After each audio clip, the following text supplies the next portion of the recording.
지난 10일 일본 아베 총리가 중국의 홍콩 국가보안법 제정에 반대하는 주요 7개국 공동성명 발표를 일본이 주도하겠다고 밝혔습니다. 이에 중국은 일본에 중국 내정에 간섭하지 말라며 일본은 국제법과 국제관계 기본규칙을 준수하라고 요구했습니다. 일본은 그동안 미국과의 동맹을 우선시하면서도 중국과의 경제협력 관계를 고려해 정면 충돌을 피하고 강경 메시지는 피하고 있었습니다. 이 때문에 지난 7일 일본은 중국의 홍콩 국가보안법을 강하게 비판하는 성명에 동참하라는 여러 나라의 제안을 받았으나 불응했습니다.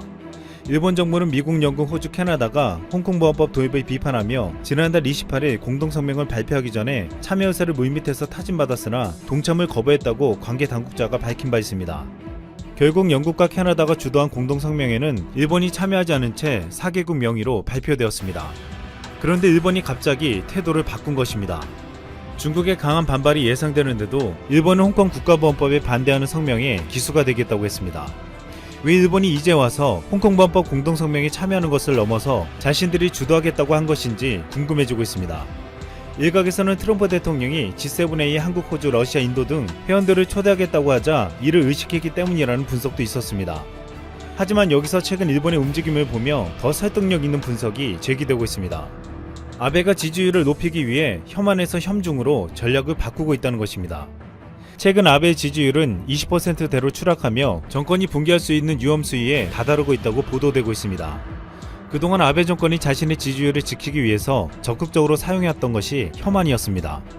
일본 내 한국에 대해서 비판과 논란을 일으켜 그동안 40% 이상의 지지율을 유지하며 또한 전쟁을 할 수 있는 나라로 만들겠다는 자신들의 야욕을 위한 도구로 삼아왔습니다. 이 때문에 지난해 감행한 수출 규제나 강제징용 판결과 독도 문제 등으로 끊임없이 한국 때리기를 해왔습니다. 그런데 최근에 들어서 이 전략이 먹히지 않고 있음이 드러나고 있습니다. 강제징용 판결을 문제 삼아 한국의 수출 규제를 한 결과 일본에는 무서운 후폭풍이 몰아닥쳤습니다.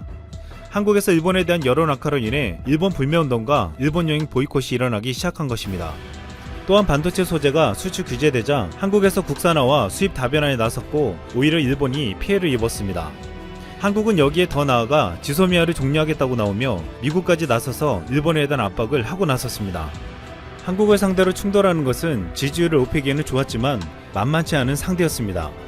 게다가 최근 팬데믹 상황에서 한국은 전 세계의 모델이 되었고 미국과 유럽을 포함한 선진국가들을 도우며 리더 역할을 하고 있습니다.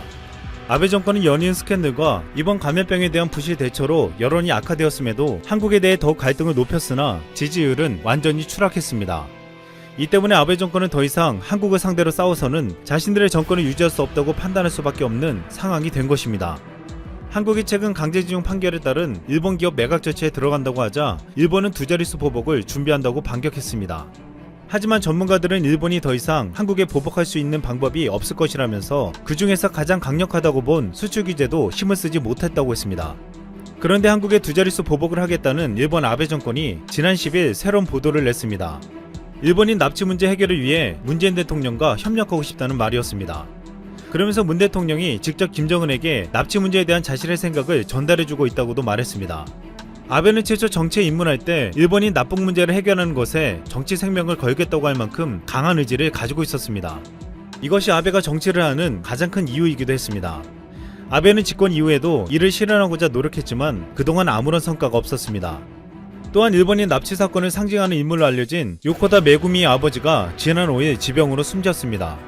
아베는 이 사실을 전해 듣고 납치 문제를 아직 이루지 못한 것은 정말로 뼈아프고 죄송하다고 사죄했습니다. 결국 아베는 감염병 위기 속에서도 한국에 아무런 도움을 요청하지 않았지만 납북 문제에서만큼은 한국에 대한 도움을 요청했습니다. 이런 상황에서 일본이 지금 정권을 지키기 위해 추락한 지지율을 끌어올리기 위해 선택한 것은 혐중입니다. 중국은 팬데믹 상황에서 전 세계에서 인정받았던 한국과 달리 크게 불신받고 있습니다. 그만큼 적이 많아지고 있다는 것입니다. 한국에게는 지지하는 편이 많아 더 이상 맞서 싸우면 미국과 유럽을 포함한 국제사회의 눈치를 봐야 하지만 중국에겐 감염병 사태에 대한 책임을 추궁하며 등진 나라들이 많기 때문에 이 대열에 합류하면 유리하다고 판단한 것으로 보이고 있습니다. 결국 아베 정권은 지금 자신들이 살아남기 위해 한국보다는 중국을 때리는 것이 더 낫다고 본 것입니다. 하지만 앞으로 중국과 정면으로 충돌할 때 일본이 감당해야 할 것이 만만치가 않습니다. 최근 중국은 미국과 함께 비난 성명에 참여하고 있는 나라들에게 이미 강한 보복을 시작했습니다. 가장 먼저 대상이 된 것은 호주였습니다. 호주는 2018년 자국의 5G 사업에 화해를 배제시키고 감염병의 기원 조사가 중요하다며 중국이 밝힌 것과는 다른 시각을 가질 필요가 있다고 주장했습니다. 이에 중국은 반발하며 보복을 감행했습니다. 호주 소고기와 와인의 수입을 중단하고 보리에 대한 고유 관세를 매겼습니다. 또한 호주로 가는 중국 유학생과 관광객을 막는다고 했습니다. 블룸버그 통신은 지난 8일 호주 농가들이 호주산 곡물에 대규모 관세를 때린 중국을 대신할 새로운 고객으로 일본, 베트남, 인도네시아, 인도, 사우디아라비아에서 분주하게 움직이고 있다고 보도했습니다. 사우스 차이나 모닝포스트에 따르면 중국은 2018년에서 2019년 호주 전체 수출의 26%로 1위를 차지했습니다. 호주 내에서는 이번을 계기로 중국에 대한 경제적 의존도를 낮춰야 한다는 주장이 나오고 있지만 이는 결코 쉽지 않아 보이고 있습니다. 아직 호주 경제의 다각화 기반이 충분히 마련되어 있지 않고 섣불리 대중 의존도를 낮추다가 중국 시장을 경쟁국가에게 빼앗길 수도 있다는 우려가 나오고 있습니다. 그리고 호주 못지않게 중국과 대척점에 서 있는 것이 영국입니다. 원래 영국은 미국의 반대에도 중국의 화해를 고집했으나 감염병 사태에 대한 중국의 책임을 물으며 지난 1월 화해를 고위험 사업자로 지정하고 5G 통신망 사업 참여를 35%로 제한했습니다. 하지만 그 이후 화해를 제재하라는 미국 정부와 영국 의회 압력이 커지자 영국에서 사업 참여를 아예 금지하는 쪽으로 규제 방안을 논의하고 있습니다. 그러자 중국 정부가 강하게 이의를 제기하면서 공개적으로 경고를 보냈습니다. 류 샤오밍 영국 주재 중국 대사는 영국이 화해를 벌일 경우 중국 기업이 영국의 원자력 발전소와 고속철도를 건설하는 계획에 차질을 빚을 것이라고 경고했습니다. 지난 7일 썬데이 타임스에 따르면 류 대사는 화해에 대한 영국의 결정에 영국이 중국에 진정하고 신뢰할 수 있는 파트너인지 알아볼 수 있는 리트머스 시험이라고도 했습니다. 그러자 이를 본 미국도 가만히 있지 않았습니다. 미 국무부는 안전하고 신뢰할 수 있는 원자력 발전소 건설부터 시민 프라이버시를 보호하는 믿을만한 5G 통신망 구축까지 영국이 필요한 모든 것을 미국이 지원할 준비가 돼 있다고 말했습니다. 미국은 공개적으로 중국에 협박당하는 동맹국들을 지지한다고 말하고 있지만 중국의 보복에 대해서는 전적으로 책임질 수 없는 상황입니다. 또한 팬데믹 상황에서 무너진 경제를 살리는데 부담이 있는 나라들은 중국의 보복은 더 뼈아플 것으로 보이고 있습니다. 그런데 이제 이 중국의 보복은 일본을 향할 수도 있다고 전망되고 있습니다. 과거 일본과 중국이 영유권 분쟁을 벌이고 있는 센카쿠 열도에서 일본이 중국인 선장을 구속하자 발끈한 중국 정부는 일본에 대한 경제 보복에 나섰습니다. 전기차 배터리나 액정 표시화면 생산에 필수적인 히토류를 일본에 수출하지 말라는 명령을 내린 것입니다. 전세기 히토류의 대부분을 중국이 생산하는 상황에서 일본에겐 치명타였습니다. 당시 일본 경제산업상은 만약 히토류 중단이 장기간 일어난다면 엄청난 피해를 보게 된다고 하소연했고 결국 일본 정부는 중국인 선장을 석방하고 백기투항했습니다. 이후 일본은 중국 의존도를 크게 낮췄지만 아직도 중국의 영향권에서 완전히 벗어나지는 못했습니다. 지금도 일본에게 중국은 1위의 수출국이고 미중 갈등 속에서 일본의 수출 상품 1위인 자동차는 중국에서 판매량이 최고로 증가하고 있습니다. 아직도 수많은 제품들을 중국의 거대 시장에 팔고 있는 일본에게는 중국의 보복을 다시 감행한다면 피해를 입을 수밖에 없는 실정입니다. 일본은 이미 2분기 경제 성장률이 마이너스 21%로 예상되면서 경제가 최악으로 치닫는 가운데 오히려 아베 정권은 중국의 경제 보복을 한다면 이를 우려하고 피하려고 해야 하지만 정면으로 충돌하는 양상을 보이고 있습니다. 이것은 지금 일본 아베 정권이 중국의 경제 보복을 정치적으로 이용할 수도 있다는 시각까지 나오게 만들고 있습니다. 지금 현재 아베가 급한 것은 일본 경제에 대한 걱정보다는 급격히 떨어진 자신의 지지율을 살리는 것입니다. 이 때문에 만약 중국이 경제보복을 해온다고 해도 이를 자신의 목적에 맞게 이용할 수도 있다고 보고 있습니다. 일본은 이미 지난해 한국에 경제보복을 해서 자신들의 경제가 오히려 피해를 입었음에도 당시의 아베의 지지율은 더욱 올라간 바 있었습니다. 이번에도 같은 전략을 구사할 가능성이 크다는 것입니다. 다만 이번에는 한국이 아닌 중국입니다. 중국이 경제보복을 해와 일부 일본 기업이 피해를 입는다면 감염병 사태 이후 추락하는 일본 경제의 피해를 일정 부분 중국의 탓으로 돌릴 수 있기 때문입니다.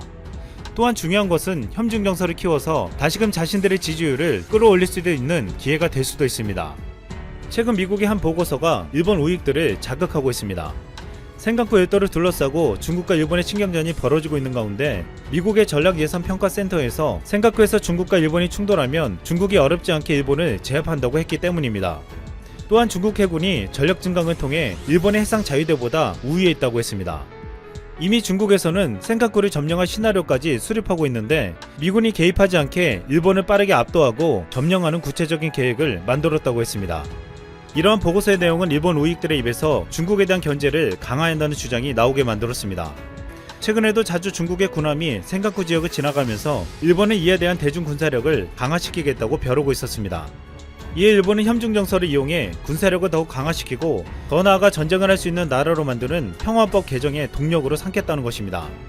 결국 중국 때리기에는 일본의 야욕이 숨겨져 있었습니다. 아베 총리는 지난해 11월 역대 최장기 집권의 타이틀을 달성했습니다. 이에 아베 정권은 경제의 아베, 외교의 아베, 개헌의 아베를 강조하며 자신들의 성과에 대해 강하게 집착하고 있습니다. 하지만 아베노믹스라 불렸던 경제도 망해가고 한국과 중국을 비롯한 주변국들의 외교도 실패하고 끝까지 노리는 개헌도 물 건너 가고 있습니다. 내년 9월 임기 만료 기준으로 총 10년을 집권하게 될 아베 총리에게는 성과는 없이 오래만 했다는 꼬리표를 확정지어줄 공산이 커지고 있습니다.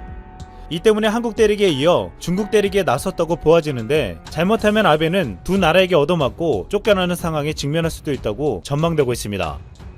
한국과 이스라엘은 모두 높은 교육열과 혁신 정신을 가지고 있고 우월성을 추구하며 민주주의와 법치수호라는 가치를 공유하고 있다. 한국은 이 모든 것을 바탕으로 한강의 기적을 만들어냈고 이스라엘은 세계 최고의 스타트업 국가가 됐다.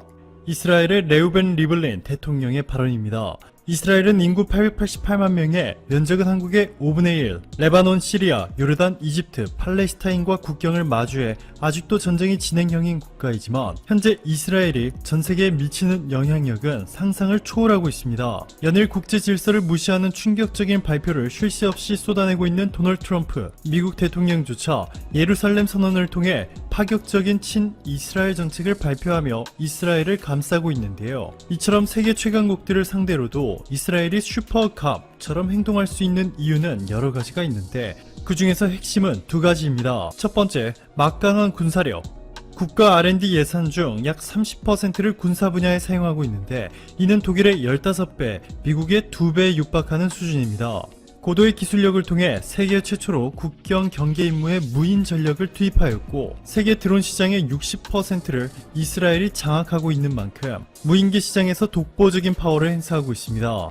한국도 서처라는 무인 정찰기를 이스라엘로부터 도입한 바 있죠. 게다가 최근에 개발에 성공해 전 세계를 놀래킨 로라는 사거리가 최대 430km에 육박하지만 탄착 오차는 10m에 불과한 것으로 알려졌습니다. 이에 이미 극강의 정확도라는 수식어가 붙을 정도입니다. 그리고 두 번째가 바로 이스라엘의 자본력과 정치적 파워죠. 미국에 거주하는 유대인은 680만 명으로 미국 전체 인구의 2%에 불과하지만 미국에서 3,500개에 달하는 유대인 로비 단체는 미국 정치판을 완전히 손에 쥐고 자유자재로 들었다 놨다 하고 있습니다. 지난 2006년 워싱턴 포스트의 보도에 따르면 유대인 로비 단체가 미국 민주당 자금의 60%, 공화당 자금의 25%를 담당하고 있는 것으로 알려져 전 세계를 충격에 빠지게 만들었습니다. 전 세계 모든 이들이 알고 있는 미국의 메이저 언론사 뉴욕타임스, 월스트리트 저널, 그리고 폭스뉴스, ABC, CBS 등도 모두 유대인이 설립했거나 유대인 자본이 소유한 회사들입니다. 특히 월스트리트 저널을 소유한 유대계 루퍼트 머독과 뉴욕타임스를 소유하고 있는 설즈버거 가문의 영향력은 정말 유명하죠. 뿐만 아니라 마이크로소프트 창업자 빌 게이츠, 애플의 창시자 스티브 잡스, 페이스북을 만든 마크 저커버그, 구글을 만든 레리 페이지, 세르기에 브린, 미국의 전설적인 영화 감독 스티븐 스필버그, 이들 모두가 유대인입니다. 세계 최강국이라 불리는 미국조차 이스라엘에 꼼짝 못하는 것이 전혀 이상하지 않은 상황이죠. 이뿐만이 아니라 이스라엘 경제를 움직이는 핵심이 바로 스타트업입니다. 신생 기업들을 스타트업이라 부르고 있는데 이스라엘 스타트업은 무려 7,600개로 1인당 창업 비율이 전 세계 1위입니다. 노벨상 수상자를 무려 12명이나 배출한 이스라엘에서 스타트업은 흔해 빠진 신생 기업들과는 차원이 다릅니다. 18조 4천억 원의 마이크로소프트에 매각된 모비라이를 비롯해서 미국 회사 IFF에 8조 4천억 원에 인수된 프루타룸 등 혁신적인 기술력을 바탕으로 M&A 스케일이 상상을 초월하고 있습니다. 자, 그런데 이렇게 막강한 파워를 지니고 있는 이스라엘을 상대로 지난해 8월 한국이 아시아 최초로 FTA를 타결하는 데 성공하면서 아시아에서는 지각 변동이 일어나고 있습니다. 일본과 대만 등 그동안 아시아 국가들이 실패한 이스라엘과의 FTA, 심지어 FTA 조건도 한국에 유리하게 설정되었습니다. 한국은 해마다 이스라엘로부터 3천억 원에 육박하는 무역 흑자를 기록하고 있는데 그 중에서 절대적인 비중을 담당하고 있는 자동차의 관세가 FTA를 통해 기존 7%에서 0%로 사라졌을 뿐만 아니라 한국에서 수출하는 모든 제품에 이스라엘은 관세를 완전히 없애겠다는 파격적인 FTA를 맺게 되었습니다.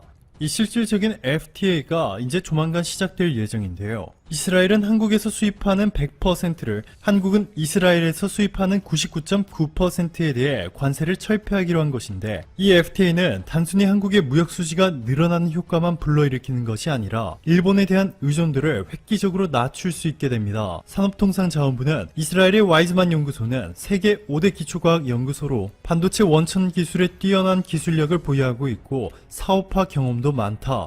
중장기적으로 일본의 수출 규제에 맞서 대한 수입처가 될 수 있을 것으로 기대한다 전했습니다. 실제로 이미 지난해 전년 대비 반도체 제조용 장비 수출 규모가 무려 147%나 증가했고 무선통신기기도 78.2% 증가하는 등 벌써부터 한국과 이스라엘의 협력 관계가 눈부신 결과를 보여주고 있습니다. 이뿐만이 아닙니다. 최근에는 이스라엘의 대표적인 스타트업 투자회사 요즈마 그룹이 한국에 대한 투자를 대폭 확대할 것이라는 깜짝 발표를 했습니다.